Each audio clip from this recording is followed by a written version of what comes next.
prices are moderating everywhere. You're seeing all the market prices moderating in terms of commodities, especially oil and things tied back to petrochemicals that go into plastics and things of this nature. You're beginning to see particular things drop because, as I said, the math doesn't lie. The numbers never lie. So you're watching 15 to 25 ships go through the Strait of Hormuz now on a daily basis, which means more and more oil is getting out, which means more and more nat gas is getting out, more and more bauxite, more aluminum, more sulfur, etc. All is coming out of the Persian Gulf, making its way back into the market. And as a consequence of this, parties are not able to at least partially plan what things look like for their business models going forward, because at least now their flow is starting to return. Now, it's a trickle. It's not 100 or 200 ships per day, 15 to 25. 15 to 25 is not 1, 2, or 3 ships anymore. So again, it's starting to take root. Quite frankly, I really was dubious on a whole lot of this nonsense to begin with, because the whole argument has been that, all right, no one's going to be selling out of what they call the quote-unquote Persian Gulf because they're afraid of what Iran's going to do. So, no, that doesn't make any sense to me. And the reason why I say it doesn't make any sense to me, because in what they call quote-unquote World War II, it was actually worse. The way the U-boats were sinking all of those ships going back and forth across the Atlantis Ocean. 500,000 tons of tonnage 1 month on average, or 300,000 tons on average, or 600,000 tons on average. That's a lot of tonnage that was going down. More ships, cargo ships were being sunk than could be built. But however, they kept sailing. They kept getting insurance and they kept sailing. So that was far worse scenario than the Persian Gulf scenario through the Straits of Hormuz ever was. So I was never buying the argument that the reason why ships are not sailing is because they can't get insurance. Yeah, they couldn't get the insurance. However, the reasoning behind it made less than 0 sense to me. I'm like, come on, man. So it tells me that there's an agenda behind all of this. That's not hard for anyone to see. The way the games get played in the chaos capitalism system, you gotta expect these games to be played. So, not a surprise. And again, it's not what's happening with what they called the blockade. It was the blockade on the blockade, which is why there's 15 to 25 ships per day that's moving out and increasing. And now that Beijing has basically said publicly, the Strait of Hormuz must remain open, and they are the biggest patron of Tehran, and they buy almost all of Tehran's exported oil. Nobody else is. So Tehran has been forced to play ball because of the simple fact that they're not going to get the $2 million on average per ship that goes out or looking to come in to the Straits area as a toll. They're not getting that. And worse for them, about 5 million liters per day. I'm not quite sure what that is in gallons. 5 million liters per day of oil is going across their border into the Cushite Mountain Range East, quote-unquote, corporate, quote-unquote, Pakistan.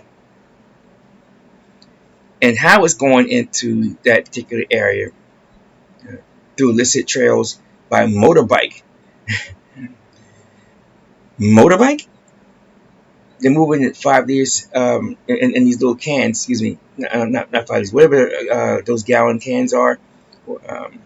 They're moving in gallon cans across the quote-unquote border, sneaking them past customs, so particular prices, taxes not being paid into Tehran's coffers. And Islamabad looks the other way, because those in what they call Baluchistan are already angry with Islamabad. Islamabad looks the other way and says, we're not going to ask for our cut. They figure they're going to get it through other means. Translation, it will calm down those in Baluchistan that's really angry with Islamabad. Let them have it. So, on both sides of this particular argument, Tehran is losing. And if you're losing $500 million a day, now you make it into your treasury. And now your IRGC guys are not getting paid. Now your public service is not getting paid. And again, as we discussed a long time ago, they have a problem with water all throughout Iran, all throughout Persia. and it is now acute, especially in Tehran. You have no money to deal with it because you spend all the money attempting to reconstitute your missiles. There's only so far you can push a population before they explode. And I'm not saying they're going to explode. What I am saying is they are not far off. The real question at that point, that juncture, is who takes over, and what does this mean for global commerce and trade? I'm not sure how certain things play themselves out. The smart money says if there's a collapse, the biggest loser, Moscow and Beijing. They've been losing the whole time. It only gets worse from here on out. So what does this actually mean? As far as we're concerned, I don't see anything that impacts us, except I see opportunity for us for commerce and trade. And so being able to get into position to enjoy that commerce and trade, that's on us. Yeah, I can attend to that. I can accede to that. I acknowledge that. Attending to what we have to get done is not all about having equipment, material, supplies, and product. It's about timing. And in this instance, what we're growing in the Kenyatta district is not ready. Avocado trees are maturing. They're not mature enough. We only have a small amount of avocados per tree, between 3 and 5 avocados per tree at the moment. And the apple trees are not producing yet, and we have to replace some of the apple trees because blight has overtaken some of them. So we have some things that's going to take time for us to be able to get to market with. Now, other factors regarding us anyway, we have it agriculture based, and we shall always be that. Our industrial base has been slow to come online. Ascension fuel cells, Fadio motors with our axial flux motors, Kenyatta Moto for our scooters and our e-bikes. Our e-bikes are going to be probably very, very popular. It just takes time to get particular things into place. We don't have enough machinists or access to enough machinists. There's a host of things that we have to work on and work through. And as we do, we will gradually become more and more industrial. However, to that end, the balance has to always remain true. We are always going to be agriculture based, more so than industrial.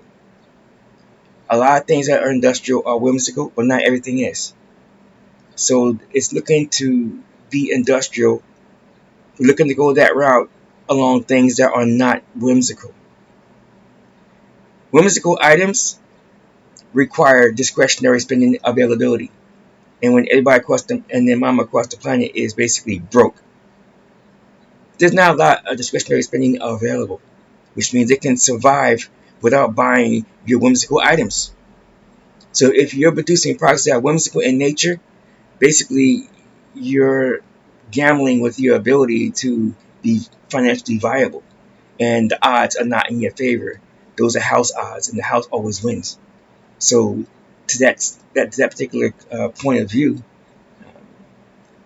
the Amexem-Empire maintaining the majority operation that is agriculture based is the enduring long-term smart way to go.